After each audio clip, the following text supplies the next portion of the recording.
अस्सलाम वालेकुम dear students, welcome to the connected classroom. I am mister Sohail, your mathematics teacher. और आज का जो हमारा लेक्चर है वो क्वेश्चन नंबर 8 से ऑनवर्ड होगा। हम इस एक्सरसाइज को कंप्लीट करेंगे और हम इस चैप्टर के जो MCQs हैं उनको सॉल्व करेंगे। कल के जो हमारे क्वेश्चंस थे उनमें क्या कहा था, जो रियल नंबर्स थे उनकी प्रैक्टिकल जो एप्लीकेशंस थी उन पे बात की थी। पहले हमने 7 क्वेश्चन सॉल्व किए थे, उसमें डिफरेंट चीज़ें थी, कुछ रेशोज़, एवरेज और इन सारी चीज़ों की स्टेटमेंट के क्वेश्चन थे जिनसे हमने क्वेश्चन को कंस्ट्रक्ट किया था। मूव करते हैं अपने क्वेश्चन नंबर 8 के ऊपर, देखते हैं कि इसमें क्या चीज़ है जी। हमारा जो क्वेश्चन नंबर 8 है उसमें क्या है कि Ashu factory has an asset of 2 lakh 20 lakh of which 3/5 is the capital. ठीक है, जितना उसका जो एसेट हैं 3/5 उसका क्या है, वो उसका कैपिटल है। कैपिटल का क्या मतलब होता है, यानी कि उसकी जो है वो किसी न किसी फार्म में कोई उन्होंने घर खरीदा हुआ है, कोई कंपनी का ऑफिस बनाया हुआ है, या कोई कंपनी के नाम पे कोई चीज़ उन्होंने बनाई हुई है। And the rest is debt, और बाकी जो सारी चीज़ें वो उस पर क्या है, कर्जा है, डेट है। तो हमने क्या फाइंड आउट करना है, find the amount of the capital. आपने कैपिटल की जो अमाउंट है वो फाइंड आउट करनी है, एंड डेट। ठीक है, तो ये दो अमाउंट आपने फाइंड आउट करनी है। अब ये जो एसेट है ना, सामने लिखा हुआ है कि एसेट जो होंगे वो क्या होगा, कैपिटल और डेट जो है वो दोनों मिला के जो है वो एसेट हैं। ठीक है, अब इसमें से आपने कैपिटल और डेट को अलग अलग करना है। तो सॉल्व करते हैं इस क्वेश्चन को कि इसमें क्या चीज़ें हैं, कैपिटल कैसे निकलेगा और हम डेट को कैसे फाइंड आउट करेंगे। Question number 8। ठीक है, एसेट क्या है, 20 लाख है।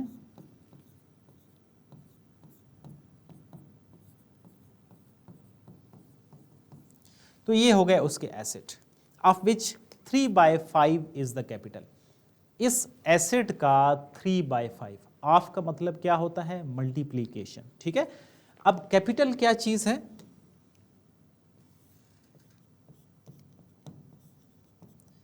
3/5 ऑफ एसेट।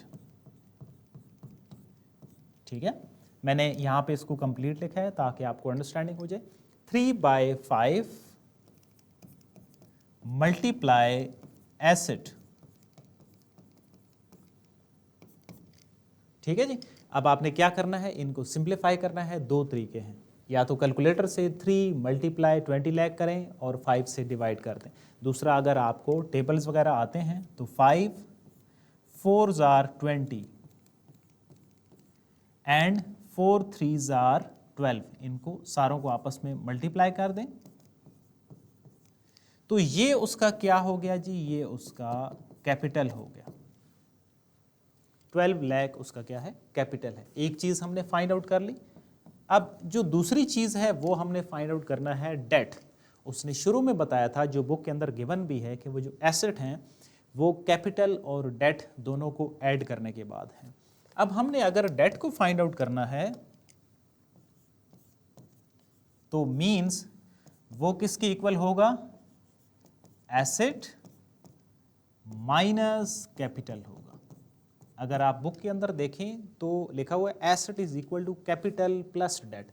वहां से ही आपको अंडरस्टैंडिंग हो जाएगी। मैं यहां पे साइड पे इसको लिख रहा हूं, asset is equal to capital plus debt. अब अगर आपने डेट फाइंड आउट करना है तो ये जो कैपिटल एक साइड पे ऐड हो रहा है, इसको दूसरी साइड पे अगर हम आके सब्ट्रैक्ट कर देंगे तो ये हमारे पास क्या आ जाएगा, डेट की जो अमाउंट है वो निकल आएगी। So debt is equal to asset minus capital. तो ये हमारे पास क्या आ जाएगा, ये हमारे पास बाकी जो रिमेनिंग अमाउंट है वो डेट की फॉर्म में निकल आई है। तो हमने इसमें दो चीज़ें फाइंड आउट करनी थी, एक हमने कैपिटल को फाइंड आउट करना था और दूसरा हमने डेट को फाइंड आउट करना था। ये है हमारा क्वेश्चन नंबर 8। अब हम मूव करते हैं अपने नेक्स्ट क्वेश्चन की तरफ। नेक्स्ट क्वेश्चन में है कि world lowest temperature in past 100 years was recorded to be the -89.2 degree centigrade. ठीक है, सेंटीग्रेड में है, एट वोस्टॉक एंटार्क्टिका। एंटार्क्टिका पे जो सबसे कम टेम्परेचर है वो क्या था, -89.2 डिग्री सेंटीग्रेड, क्योंकि कुछ जो इसी तरह अमेरिकन भी जो रियासतें हैं उनके जो टेम्परेचर, आप जिस तरह शिकागो है, शिकागो का टेम्परेचर -55 -59 तक भी पहुंच जाता है। On July 21, 1983, convert this temperature into Fahrenheit and the Kelvin scales. आपने ये जो टेम्परेचर है इसको आपने फ़ारेनहाइट में चेंज करना है और केल्विन में चेंज करना है। और ये जो फ़ारेनहाइट का फार्मूला है और जो केल्विन का फार्मूला है वो गिवन है, F is equal to 9/5 C plus 32, और केल्विन का जो टेम्परेचर है that is degree centigrade plus 273। अब दोनों फार्मूले अलग अलग आपको गिवन है, आपको सेंटीग्रेड के अंदर टेम्परेचर गिवन है, आपने इनको फ़ारेनहाइट में और केल्विन के अंदर चेंज कर देना है। तो मींस क्या करना है, आपने सिर्फ सिंप्लीफिकेशन करनी है। अब इसके रेफरेंस से एमसीक्यूज भी बन सकता है कि आपको डिग्री सेंटीग्रेड के अंदर जो है वो टेम्परेचर दिया जाए। एक दफ़ा ये एमसीक्यूज इसके रेफरेंस से आया था, तो फ़ारेनहाइट में वो टेम्परेचर क्या होगा, एक तो ये भी पूछा जा सकता है। दूसरा सिर्फ जो है वो फार्मूला दिया जा सकता है कि फ़ारेनहाइट का फार्मूला जो है वो किस फॉर्म में होगा। तो ये दो तरह के यहाँ से आपके एमसीक्यूज जो हैं वो कवर हो सकते हैं। अब हम इस क्वेश्चन को सॉल्व करते हैं। क्वेश्चन है हमारे पास 9 जी। अब हमारे पास डिग्री सेंटीग्रेड में जो टेम्परेचर है that is 89.2 degree centigrade, minus में है ये, ठीक है। हमने चेंज करना है, पहले हम इसको फ़ारेनहाइट में चेंज करते हैं। F is equal to 9/5 C plus 32, और जो दूसरी चीज़ हमने चेंज करनी है वो है केल्विन में सेंटीग्रेड प्लस 273। तो बहुत आसान है, जस्ट आपने क्या करनी है, वैल्यूज़ जो हैं वो सब्स्टिट्यूट करनी है और इनको सिंप्लीफाई करना है। So F is equal to 9/5 minus 89.2 plus 32, ठीक है।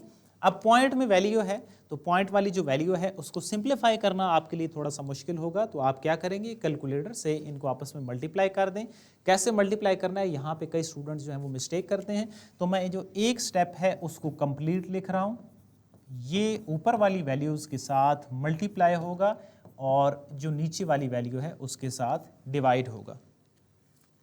सो 9 मल्टीप्लाई 89.2, द आंसर इज 802.8, और ये नेगेटिव की वैल्यू होगी। अब इसको 5 से हम डिवाइड करेंगे, answer is -160.56 plus 32।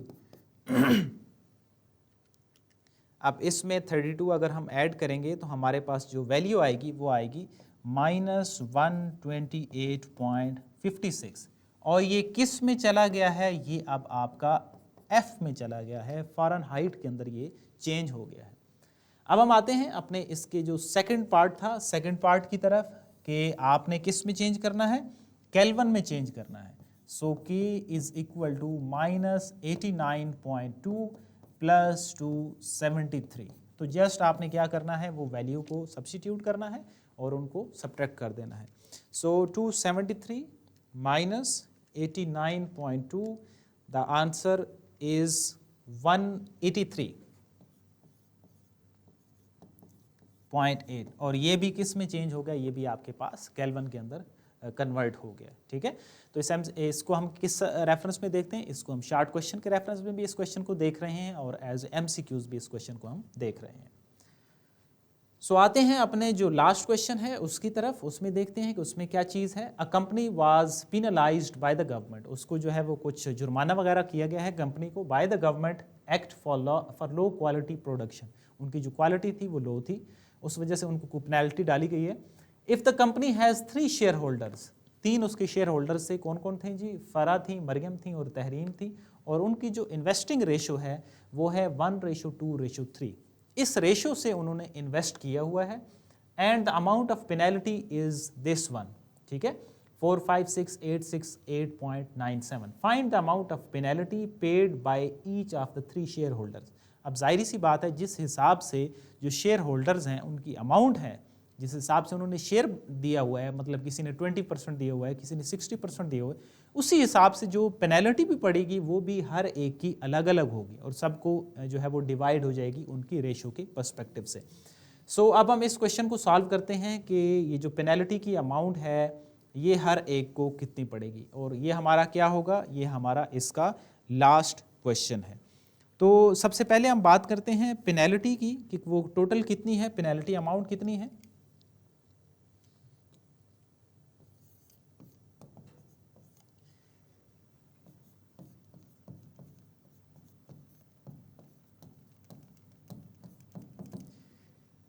which is 456,868.97, ठीक है।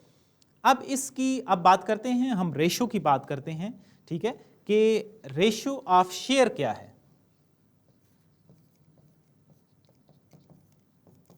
1:2:3, जो 3 हमारे पास शेयर होल्डर्स हैं। अब बेसिकली होता क्या है, इन तीनों को हम ऐड कर रहे हैं कि टोटल जो है वो कितनी रेशो बन रही है, और वो क्या है, टोटल हमारे पास बन रही है 6। हमारे पास 3 जो हैं वो शेयर होल्डर्स हैं, एक फरा है। अब फराज की जो पेनल्टी है वो हम फाइंड आउट करते हैं। अब पहला जो इसमें वैल्यू लिखी हुई है वो फरा की है, तो पहला जो शेयर होगा, पहली जो रेशो होगी वो भी फरा की होगी। दूसरा नाम मरियम का है, तो दूसरा जो वैल्यू होगी वो मरियम की होगी, और इसी तरह थर्ड जो है वो तहरीम की होगी। मींस फरा की जो रेशो है वो 1 है। तो आप उसकी पेनल्टी को कैसे फाइंड आउट करेंगे, 1 डिवाइडिंग बाय 6 मल्टीप्लाई 456,868.97, ठीक है। फराज पेनल्टी क्या होगी, फरा की ratio dividing by complete ratio और मल्टीप्लाई जो डेट की अमाउंट है। अब हम इसको सॉल्व करते हैं कि इसकी जो पेनल्टी है वो इसके हिस्से में कितनी आ रही है।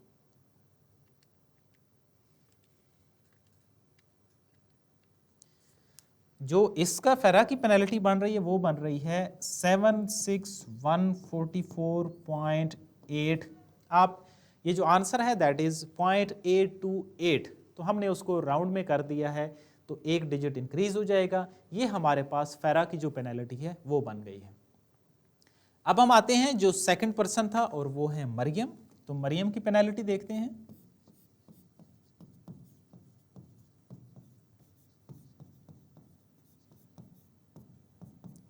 अब मरियम की जो रेशो थी वो है 2, सो 2 डिवाइडिंग बाय 6 मल्टीप्लाई 456,868.97। दो तरीके हैं, 2 से मल्टीप्लाई करें, 6 से डिवाइड कर दें। दूसरा तरीका कौन सा है, अगर आपको अंडरस्टैंडिंग हो जाए तो आप जो है वो 2 और 6 को आपस में कैंसिल आउट कर दें। अब हम इसकी जो रेशो है वो निकालते हैं, 456,868.97 डिवाइडिंग बाय 3। ये हमारे पास जो वैल्यू बन रही है वो है 152289.6, और मैं इसको 6 कर रहा हूँ। ये वैल्यू है 0.6567 है, तो एक डिजिट इंक्रीज हो जाएगा, तो ये क्या बन जाएगी, ये हमारे पास मरियम की जो पेनल्टी की वैल्यू है वो आ गई। अब हम आते हैं अपनी थर्ड जो तहरीम का पोर्शन है।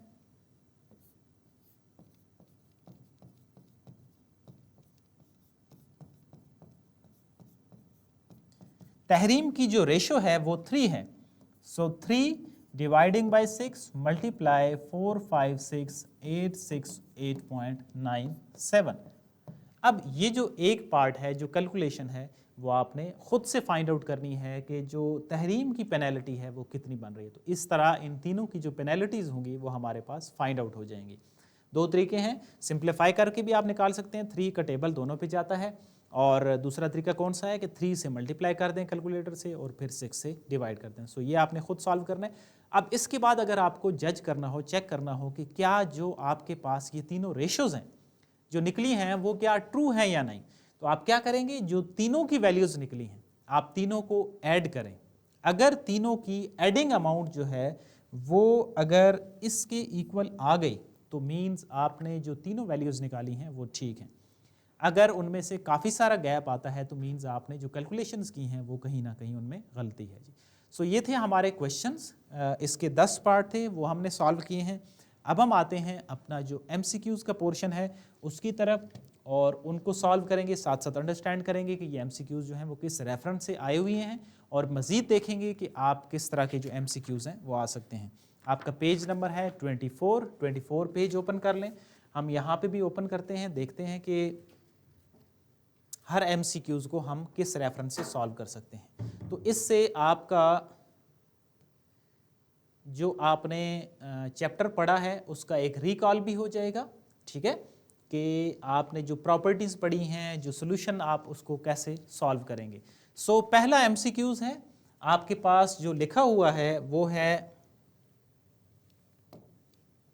A into b plus c minus t is equal to, अब ये हमने लॉज पढ़े थे कुछ डिस्ट्रीब्यूशन के, ठीक है, लेफ्ट डिस्ट्रीब्यूटिव और राइट डिस्ट्रीब्यूटिव की। अगर आपको वो चीज़ आती है तो फिर आप इसको सॉर्ट आउट कर सकते हैं। ये A जो है वो मल्टीप्लाई हो रहा है,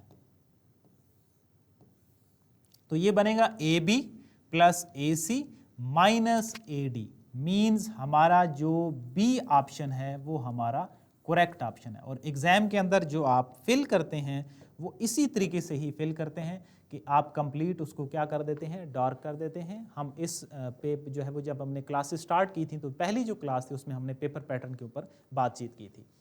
सो अब इसमें जो है वो पहली चीज़ क्या लिखी हुई है, ये प्लस वाला, ये तो बिल्कुल सेंस नहीं बनता। आपका जो मिक्सचर हो सकता है वो इन तीन में से आप कोई मिस्टेक कर सकते हैं। अगर आप जो साइंस हैं उनको मद्देनज़र नहीं रखेंगे तो फिर आप इनमें ज़्यादा जो है वो मिस्टेक करेंगे। अब हम आते हैं अपने नेक्स्ट MCQs की तरफ। जो हमने लॉज पढ़े थे एक्सपोनेंट्स के, इंडाइसिस के, उन सारी चीज़ों की जो यूटिलाइजेशन है वो सेकंड पार्ट में हो रही है। और सेकंड पार्ट हमारे पास है AR dot A minus S dividing by AS, means हमने लॉज ऑफ जो एक्सपोनेंट्स हैं उनके रेफरेंस को सॉल्व करना है। तो हम इसको सॉल्व करते हैं, देखते हैं इसका आंसर क्या बन रहा है। डॉट का मतलब क्या होता है, मल्टीप्लिकेशन होती है, AR और dot A minus S dividing by AS है, ठीक है। अब ये डिवाइड की फॉर्म में लिखा हुआ है तो जो वैल्यू जो है वो कम होगी, जो नेगेटिव की होगी, हम उसको पॉजिटिव के पास लेके आएंगे। अब जब ये यहाँ से वैल्यू नीचे की तरफ शिफ्ट होगी तो इसका साइन बदल जाएगा, और आपको पता है कि बेसिस जब सेम होती हैं तो पावर्स आपस में क्या हो जाती हैं, ऐड अप हो जाती हैं। सो ये वैल्यू बनेगी AR डिवाइडिंग बाय A2S बनेगी, मीन्स हमारा जो D ऑप्शन है वो हमारा करेक्ट ऑप्शन है। नेक्स्ट वन क्या है जी, थर्ड वन nth रूट है, AB अंडर रूट के अंदर हैं, आपस में मल्टीप्लाई हो रहे हैं, उनका जो nth रूट है तो वो किसके इक्वल होगा, AB अंडर रूट के इक्वल होगा, n इंटू AB होगा, AB होल पावर n होगा, या AB whole power 1 over n होगा। ये जो रिटन फॉर्म है ये रेडिकल फॉर्म है, और इनमें से जो लास्ट वन है ये हमारी एक्सपोनेंशियल फॉर्म है, तो AB की जो होल पावर है वो 1 ओवर n हो जाएगी। अब हम आते हैं, और इसी तरह आप कुछ स्टूडेंट क्या करेंगे, वो सिर्फ जो पावर है उसको n भी कर देंगे। तो इन दो के अंदर ज़्यादा आप जो है कंफ्यूज होंगे, बट आपको पता है रूट्स का मतलब क्या होता है, 1 बाय, ठीक है, क्यूब रूट है 1/3, फोर्थ रूट है 1/4। तो इस तरीके से इसकी वैल्यूज़ को आप जस्टिफाई करते हैं। Next one is which number is self multiplicative inverse, को कौन सा नंबर ऐसा है जो अपना ही मल्टीप्लिकेटिव इनवर्स हो। तो अब उसके लिए पहले क्या पता होना चाहिए कि आपको मल्टीप्लिकेटिव इनवर्स की कंडीशन का पता होना चाहिए। मल्टीप्लिकेटिव इनवर्स क्या चीज़ होती है, दो ऐसे नंबर्स होते हैं जिनको आपस में मल्टीप्लाई करें तो आंसर 1 आए या मल्टीप्लिकेटिव आइडेंटिटी आए। तो देखें अगर 3 है ना तो 3 तो 1/3 से मल्टीप्लाई होगा तो तब 1 आएगा, -3 है ये तो -1/3 1/3 से मल्टीप्लाई 1/-3 से मल्टीप्लाई होगा तो 1 आंसर देगा। अब फिर बचता है 0 तो किसी के साथ भी मल्टीप्लाई हो तो वो 1 नहीं देगा। तो -1 का जो ऑप्शन है ये करेक्ट ऑप्शन है, कि ये एक ऐसी चीज़ है कि अगर आप -1 को -1 के साथ ही मल्टीप्लाई करेंगे तो वो आंसर आपको 1 देगा, यानी कि ये सेल्फ मल्टीप्लिकेटिव इनवर्स है जी। फिफ्थ वन है if a is greater than 0, अगर a की वैल्यू जो है वो 0 से बड़ी है तो देन अंडर रूट ए क्या होगा, वो रियल होगा, इंटीजर होगा, इर्रेशनल होगा या रैशनल होगा। तो वो फिर क्या होगा जी, वो हमारा रियल होगा। अगर ए की वैल्यू लेस देन 0 आ जाएगी अंडर रूट के अंदर, तो वो फिर इमेजिनरी जो कंडीशंस है उसमें चले जाते हैं, यानी कि आयोटा की फॉर्म में चले जाते हैं। आल्दो अभी आपने उसको रीड आउट नहीं किया, कॉम्प्लेक्स नंबर्स में वो चले जाते हैं। रियल कौन से होते हैं, हमने इस पर डिटेल से बात की थी, हमने जब चैप्टर को स्टार्ट किया था, पहला लेक्चर। रैशनल और इर्रेशनल का जो सम होते हैं वो हमारे क्या होते हैं, रियल होते हैं। नेक्स्ट 6th पार्ट है, if a plus b is equal to a, what is the value of b। Addition और सब्ट्रैक्शन की जो कंडीशंस हैं वो आपने लगानी है।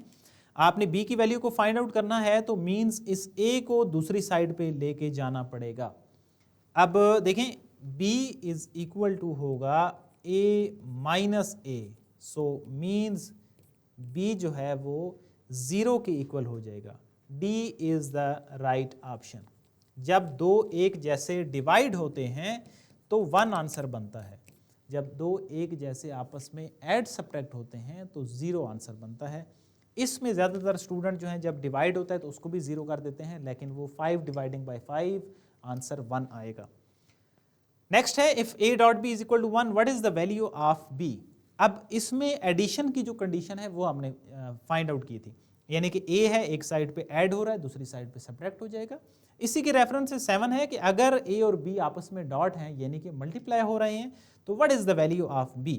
अब b की वैल्यू क्या होगी, a इधर मल्टीप्लाई हो रहा है, दूसरी साइड पे आके डिवाइड हो जाएगा, 1 ओवर a हो जाएगा। ठीक है, सो b की वैल्यू क्या है, c ऑप्शन है 1 ओवर a।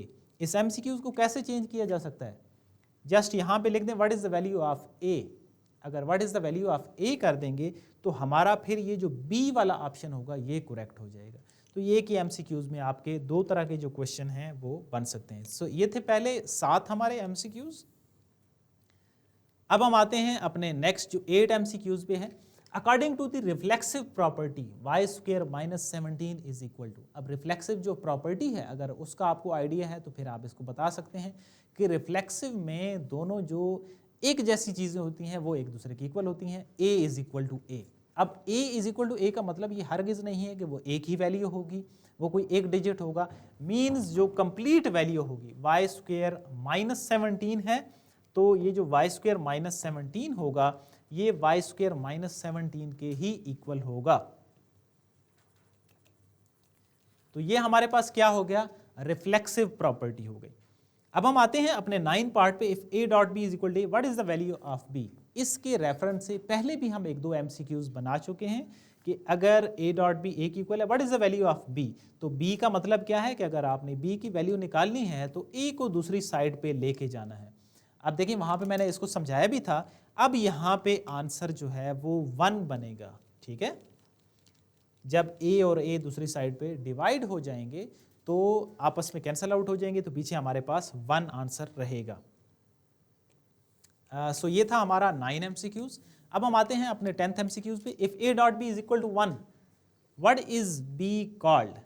अगर a और b का जो प्रोडक्ट है वो 1 की इक्वल हो जाए, यानी कि दो ऐसे नंबर हैं आपस में मल्टीप्लाई हो रहे हैं और आंसर मल्टीप्लिकेटिव आइडेंटिटी दे रहे हैं या 1 दे रहे हैं, तो क्या ऑप्शन होगा, मल्टीप्लिकेटिव इनवर्स ऑफ a होगा, एडिटिव आइडेंटिटी होगी जो कि नहीं हो सकती, मल्टीप्लिकेटिव, इसमें कन्फ्यूजन कुछ स्टूडेंट को होती है, और सेल्फ मल्टीप्लिकेटिव इनवर्स। तो ये 3 जो ऑप्शन हैं इनमें से आप कुछ ना कुछ किसी को लगाएंगे, बट क्या है, correct one is multiplicative inverse of a. दो नंबर्स हैं आपस में मल्टीप्लाई हो रहे हैं, मल्टीप्लिकेटिव आइडेंटिटी आंसर दे रहे हैं, मींस एक दूसरे का वो क्या है, मल्टीप्लिकेटिव इनवर्स है। इसको चेंज कैसे किया जा सकता है, व्हाट इज ए कॉल्ड।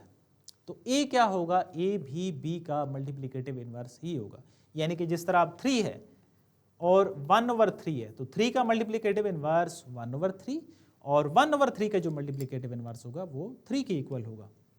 अब हम आते हैं अपने नेक्स्ट MCQ की तरफ। Commutative property does not hold with respect to. जो कम्यूटेटिव प्रॉपर्टी है वो किस रेफरेंस से होल्ड नहीं करती है, एडिशन के हवाले से, मल्टीप्लिकेशन के हवाले से, सब्ट्रैक्शन के हवाले से, या बोथ ए एंड बी। तो एडिशन और मल्टीप्लिकेशन दोनों की कम्यूटेटिव प्रॉपर्टीज हमने देखी हैं, हमने सब्ट्रैक्शन की नहीं देखी हैं। So mean subtraction is the answer, जिसमें कम्यूटेटिव जो प्रॉपर्टी है वो होल्ड नहीं करते। सो ये थे हमारे MCQs, इनको बड़ी डिटेल से हमने हर MCQs को सॉल्व किया है। अब एक MCQs मैं यहाँ पे बना रहा हूँ, 1/4 होल पावर है -1/2।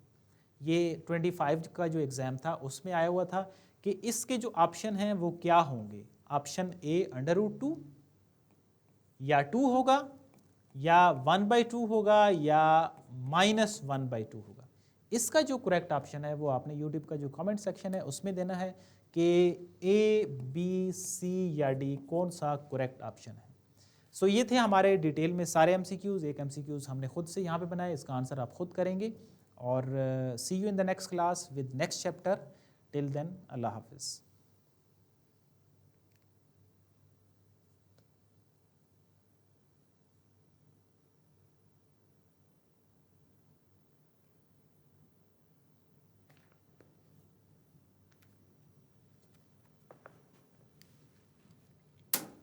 बहुत बहुत